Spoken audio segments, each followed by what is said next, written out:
Well, good morning, good afternoon, and good evening, in the words of the great Dr. Tedros. How are you all today? Joining me is my good friend Betty Hovey. Hey, Betty. Hey y'all. Hey Christine. Hey. Yeah, she's joining me here on National Muffin Day. Banana And nut. uh, yeah, I'm sure I've got some bananas in there that need addressing. Pretty bad about that. Every time I go to the store, oh, we need more bananas. And I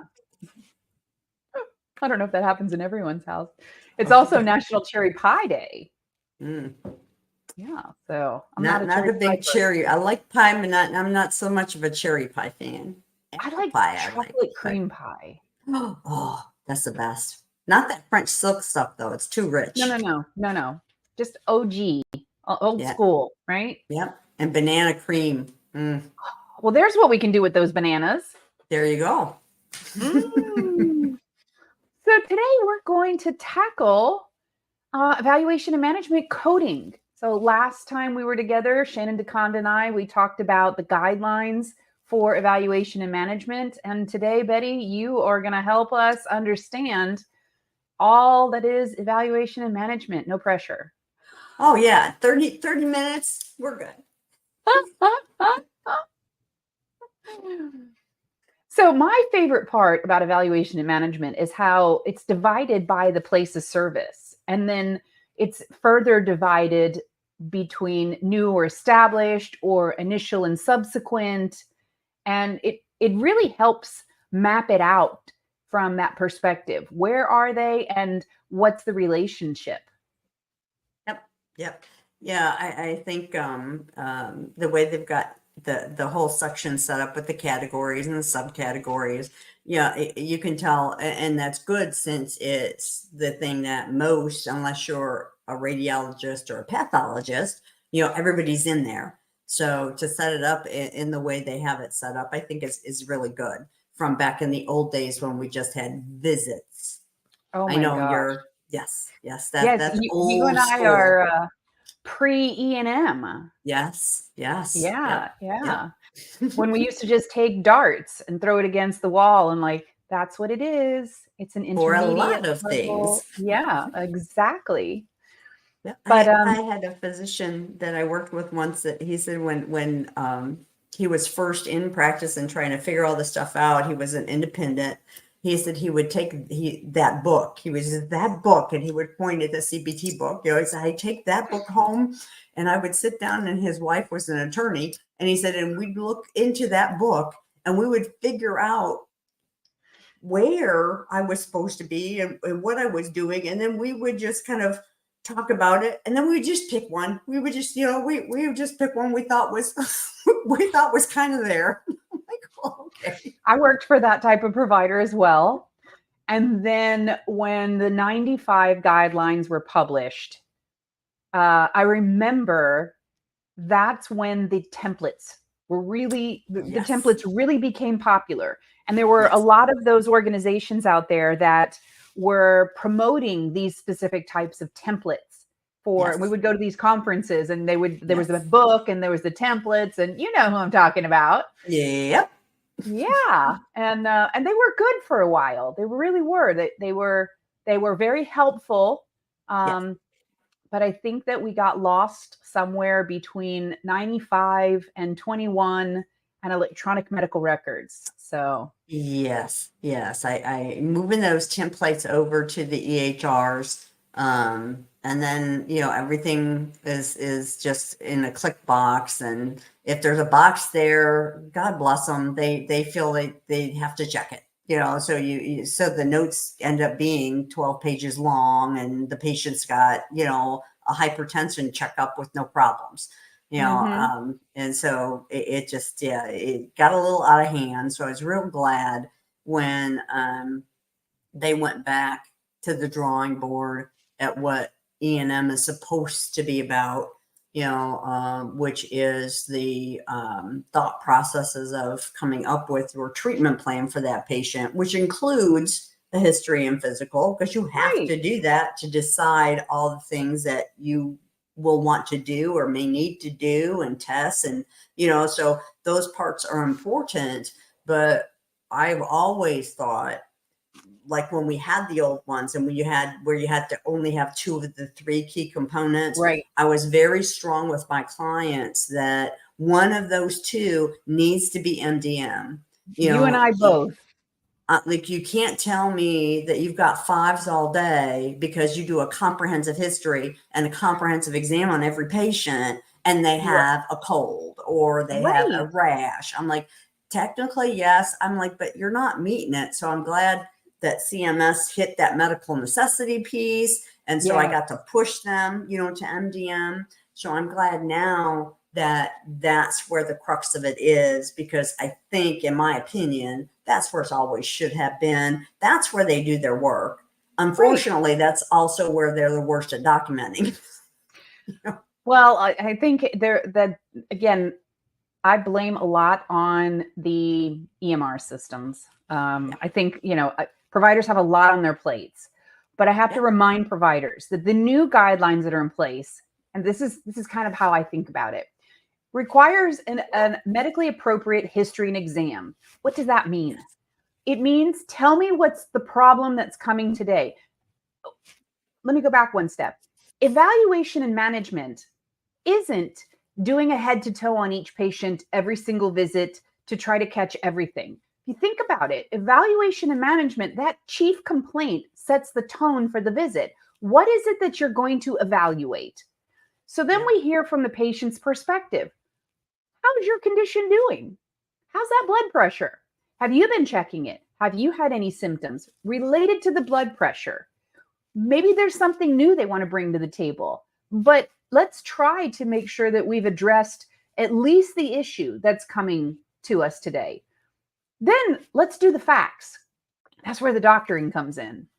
Do the facts. Doctors went to school for a really long time to understand what the lungs are supposed to sound like. What does the heart supposed to sound like? Those are facts.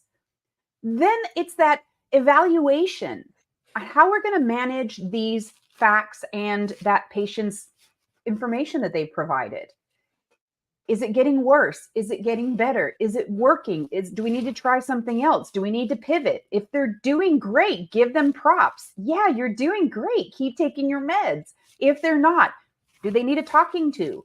Do they need meds increased? Is it time to refer them out?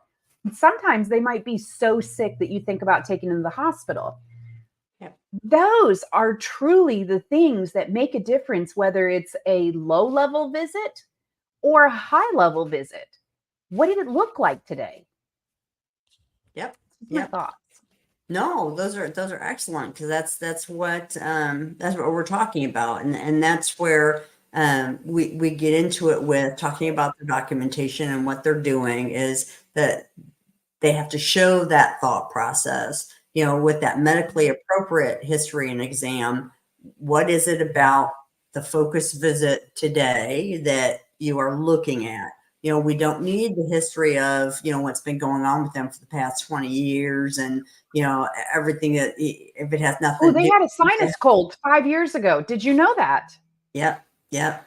And I had one in their social history was putting things about, well, this one, I'm not talking to my sister lately. I'm like, that's not the kind of social history that we're talking about. What? And I was actually seeing it in their notes. I'm like, no, we're not gossiping here. This is not what this is for. So it's supposed to be relational to what you're seeing them for the visit today. And so now that's all the history you need. You don't have to have 10 of this and 12-point review system. I have a client, I swear, that I'm looking at that we do audits on. They had a 30-point system review. What's the chief complaint that would require 30 points?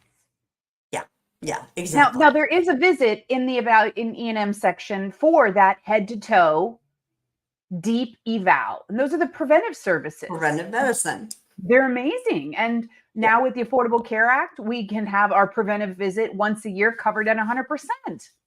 Yep. And if they find anything, then they can continue to evaluate and manage it through the rest of the year.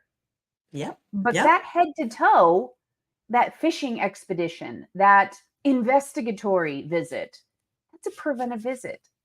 Yeah. And, Yeah. providers may feel that their patients need to have those more often, but they need to remember that payers only agreed to pay for one of those per year.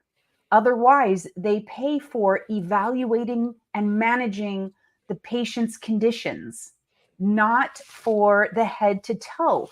I'm not saying that's not good medicine. I love it if my doctor would do that head to toe at every visit, but my payer didn't agree to that. Yeah. Right. Yeah. Yeah. Well, So, and I see that, when you look at your other stuff, a lot of stuff is on the annual roll through with things. And if you're doesn't even have to be younger, but just a healthy person, I think a good head to toe once a year, is all this necessary. You're kind of looking to see, is there something else there that might be creeping up that, we don't look at because you don't complain about it, because it's not bothering you. But that once a year head to toe, oh, we might find something we need to investigate a little bit more. But I don't see, if patients want that more often, they're free to have it. They just are going to have to understand that they bear the cost of that then, right. But I think the preventive medicine visits, and they're easy to code, are they established? Are they new? And how old are they? You're not having to do, even when we had the old guidelines, there's not a lot of rigmarole when it comes to the preventive medicine visits. You can look on certain payors guidelines and certain things they expect to see in those notes and stuff like that. But for the most part, they're healthy or they have other conditions also. And my thing with those was always that they were wanting to report separately the sick visit E&M. And I'm like, okay, well, why? Well, the patient has hypertension. Okay, and you didn't know that before today's visit? Yes, we knew it. And I said, okay, but we refilled their medication. Okay, did you change their medication? No, we just gave them all the refills. Well, that's kind of part of preventive medicine, and that was kind of the thing, and it still is. We get a lot of questions. I get a lot of questions on that about when does a separate E&M become allowable during the preventive medicine Absolutely. visit. And I And agree I with kind you, of tell them Debbie. it's just like when they do minor procedures. When can you get the Yeah. separate E&M? So I kind of put them together in thought process for them. Well, I think, you hit it on the head, and there is a lot of controversy over preventive visits and evaluation and management visits and what warrants an additional evaluation and management visit. Well, I think we need to go back and remember that the evaluation, it must be significant enough that it increases either the amount of data or it increases the amount of risk, at least two of those components, because you need three of the key components, right? Yeah. If it doesn't increase that, oh, Betty, you're doing so good on your hypertension. Let's just refill that meds. Click a button right here. That'll be an additional $200, please. Whoa, wait a minute. If I knew that was the case, right, from a patient's perspective, think about that. So was that significant enough, clicking that one button and refilling those meds, if everything is going well? Again, I'm not minimizing medicine because I'm not a clinical person, but if you have to evaluate it beyond what you've already asked me about it, I'm here for my preventive. Yes, I have high blood pressure. Yes, I take my meds. Yes, my blood pressure's been good. Yes, it was good when I came in today. I just need you to refill the med. Then how would that be significant and separately beyond all the services in the E&M? Again, I don't want to argue with anybody. I'm not, that's not the case. It's just my thought process behind it is I would expect, as the definition of modifier 25, that there would be more for that extra. Yeah. Right? Yeah. Yeah. You look for, it's not so hot with my blood pressure, or my blood pressure today is like 160 over 100. Well, now we have a different issue. So it's all about taking everything individually. So I never try to give blanket statements. I always say, and I hate, Let's look at that's the the one thing I used to documentation. always hate, that it depends kind of, but with what we do, I'm like, you tell me one different piece of information, my answer could change. So you Right. really do have to individually take each and everything. So, on that basic, they have chronic conditions, they're all fine. You're asking them, as you should when they come for a preventive visit, their annual, you just refill their meds and everything's good. That's part of it. But if any piece goes out of that, you may have a separate E&M. So your blood pressure is really high today. Right. I have asthma. My asthma's really been bothering me. The seasons are going back and forth. It's cold, it's hot, it's cold, it's hot. I'm coughing, I'm having trouble now. I've been doing some wheezing. I think, I did a nebulizer treatment the other day. Well, okay, and how long has this been going on? Well, now you're starting to take that sidetrack. Well, I And think then you Betty, look you at hit it on that the head. sidetrack. You can't let them walk out the door without dealing with it. Think about it from that perspective. If I'm just refilling meds, I could have called you on the phone and you would have refilled my meds. You may have an internal policy that says I've got to be seen X amount of times, but technically speaking, you can call those meds into the pharmacy, right? Now, again, like you said, that I would expect the patient to have something that we need to deal with before they walk out the door. And if that is the case, then, maybe there's a good argument for Modifier 25. But if there is absolutely nothing that needs to be addressed before the patient walks out the door, where the provider thinks, I don't have a problem with him walking out, I don't need to make a change to the care plan, I don't need to do anything, this person will be fine till the next visit, I just don't see a significant separately identifiable. Again, going to be based on documentation. Every case is individual, but I think this is good overall conversation to make people think when we use that. The other thing is a lot of payers out there have really been scrutinizing Modifier 25. The OIG has, the RAC has. So if we know that this is an issue, if we know that we've got officials looking at it, payers questioning it to the point where they're going to hold our claims hostage. Last year, we got threatened to our claims to be held hostage. And is it not worth us taking some time internally and really focusing on that definition? Just a thought. Yep. Yeah, that is a modifier that since it came out has forever been on the OIG work plans. And I mean, we've just been dealing with it forever. So you really do have to make sure. And a little tip that I give my people when they do have a situation like that, where they have a preventive medicine and they think they also have a sick visit, make 2 notes. Do your preventive medicine visit documentation. Then underneath it, say, at the preventive medicine visit, patient complained of. So now you're stepping outside and it's separated, and so if an auditor from the payor were to look at it, they would go, oh, so instead of everything all crammed together where they're trying to pick stuff out, because they're not going to spend that much time trying to do that for you, do it for them to where they go, okay, there's the PM visit and here's something else. Let me look at that.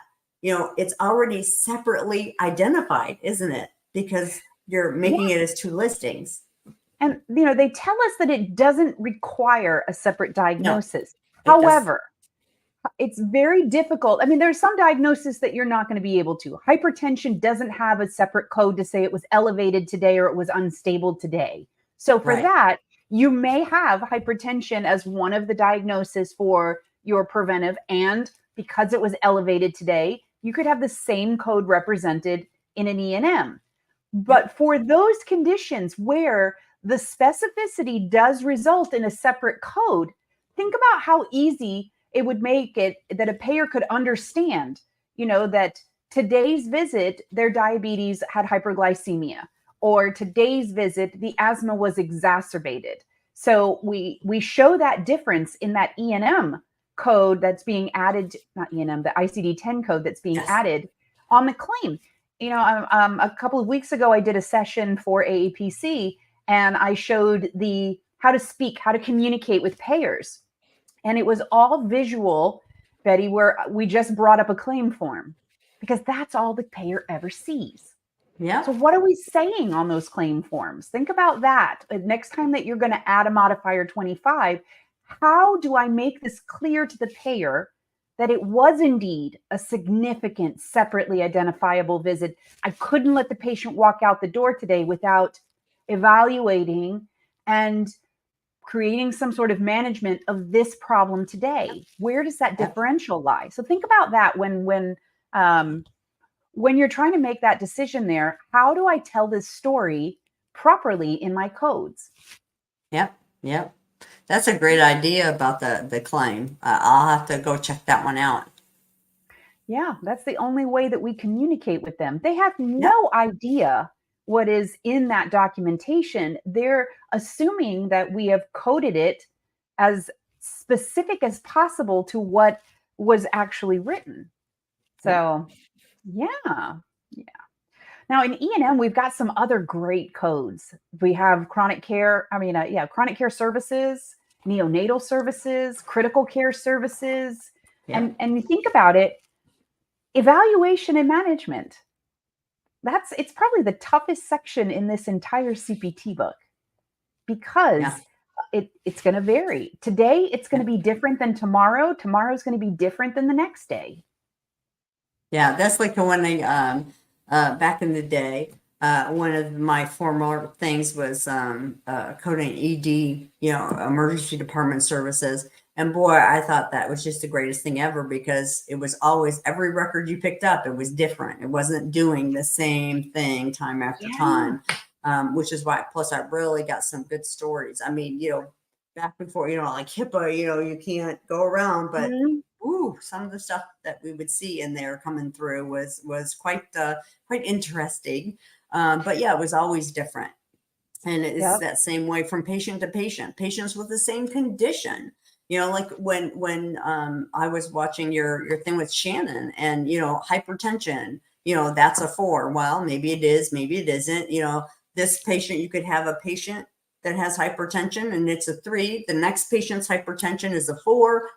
So it gets that variance because it's all dependent on the patient, what the patient's presenting with today, and what you're doing about it. So their comorbid conditions also come up in there, which is an ICD-10 point that a lot of people forget sometimes. I'm like, no, if you're raising something from a 3 to a 4 or a 4 to a 5, or, because of these comorbid conditions, because the physician had to, or the APP had to do something else because of their diabetes or because of their COPD, and they document it, then you also need to put that on the claim form because, as you said, that's all they see. They don't see the note. They don't know. So unless you put the ICD-10 code for it, they're never going to understand that there's that extra complexity. Same with the SDOH codes.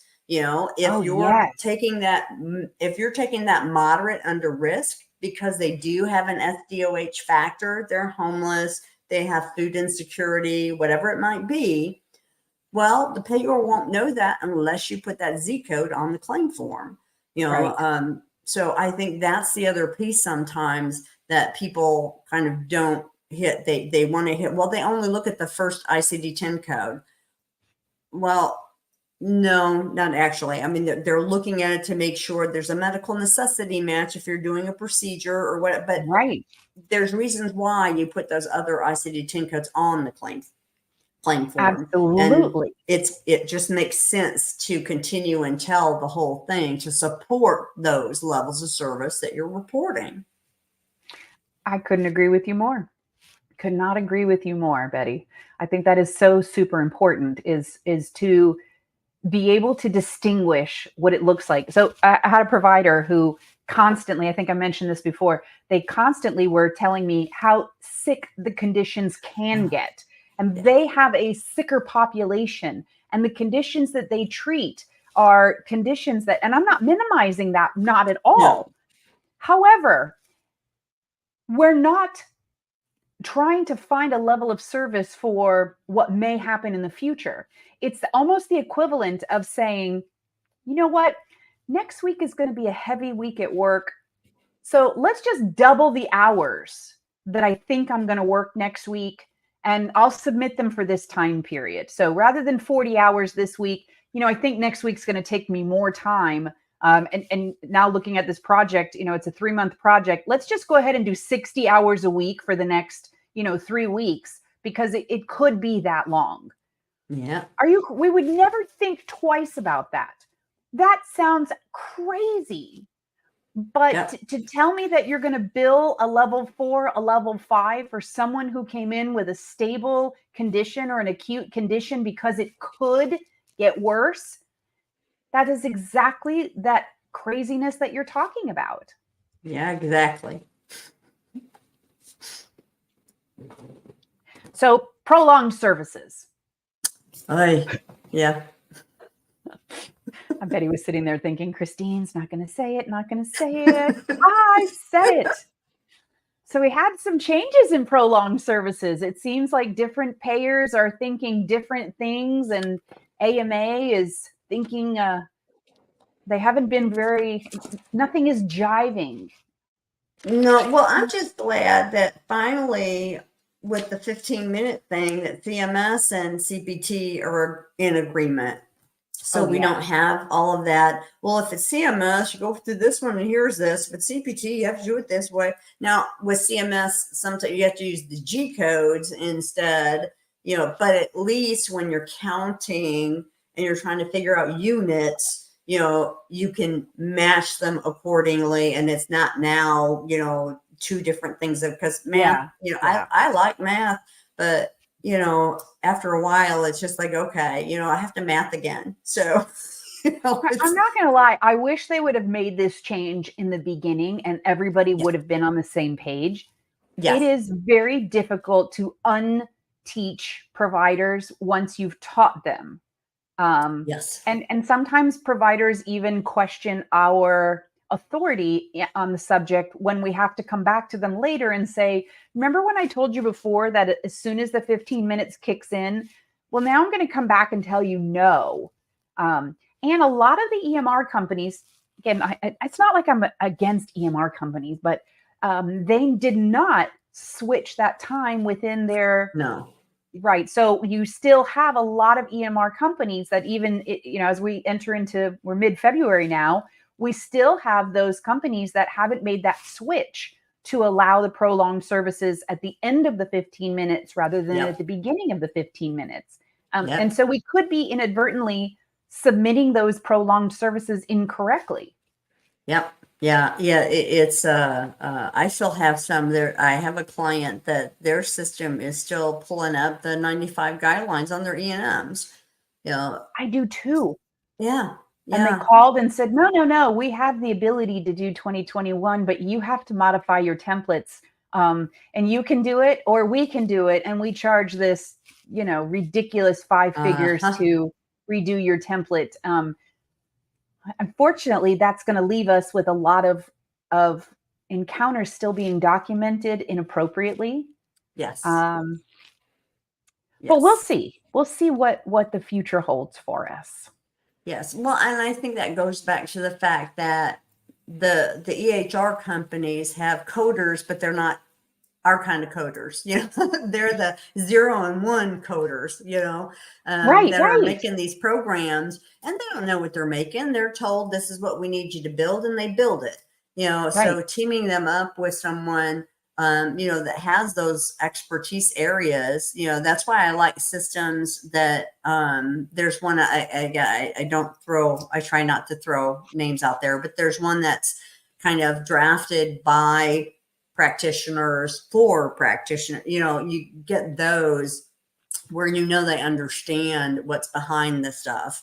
And I've noticed that sometimes those systems are much better at that kind of stuff than ones that, it's just, hey, I got an idea. We can make this, EHR system, and they don't have the right people kind of building the back ends of it, where you see some of this stuff on the front where you're like, why is that even showing up? And that doesn't belong over there. And why is that here?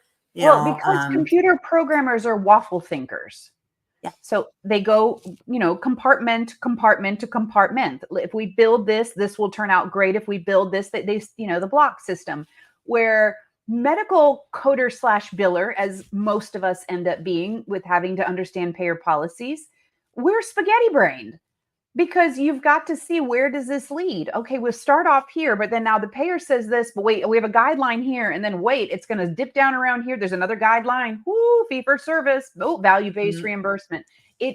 It can be very complicating on that end of coding.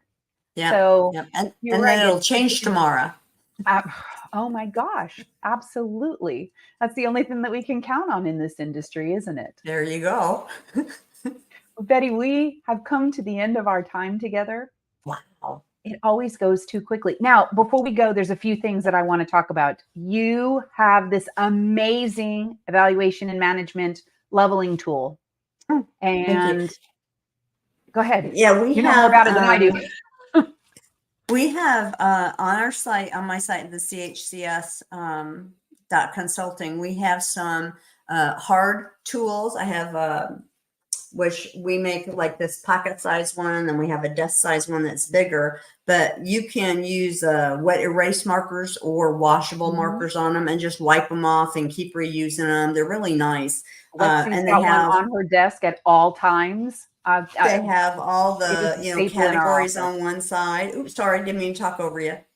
And then the MDM table, and then I, in collaboration with Sonal Patel at SP Collaborative, we designed some electronic tools. So they're digital, that you can just download them, and they're the categories, but they're separated. So we more concentrate like on the office visit one. So on the front side is the levels of the codes, but then there's also tips and examples. And then the backside has the MDM table. So we did that for for 5 different categories of E&M codes.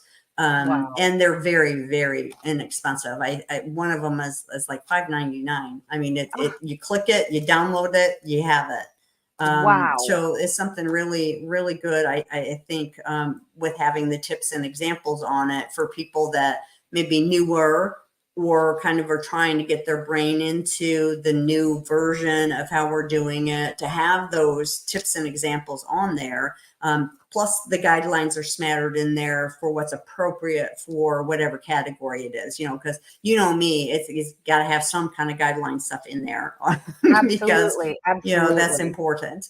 But I think they're really good. And I'm also going to be doing an E&M workshop in March.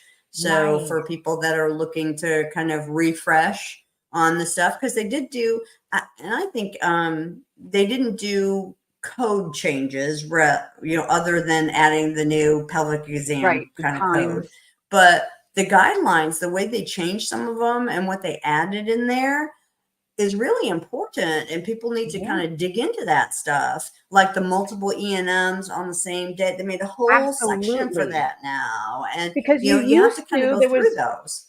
Right. The old days, there was one set of rules. We were kind of encouraging our providers, don't do 2 E&Ms on the same day, regardless. And things have changed. That's what I keep telling people, is things have changed, my friends. Yes. For diagnosis coding, for CPT coding. And that is really what's going to help our industry out so much, is understanding how to code correctly. Yes. Yes. And to do that, sometimes you need a little assistance. And, so to go to somebody like Christine, like myself, looking for a webinar, looking for a class, looking for something, even, have somebody come. I also will go on site to do them. So it can be, for your people kind of thing.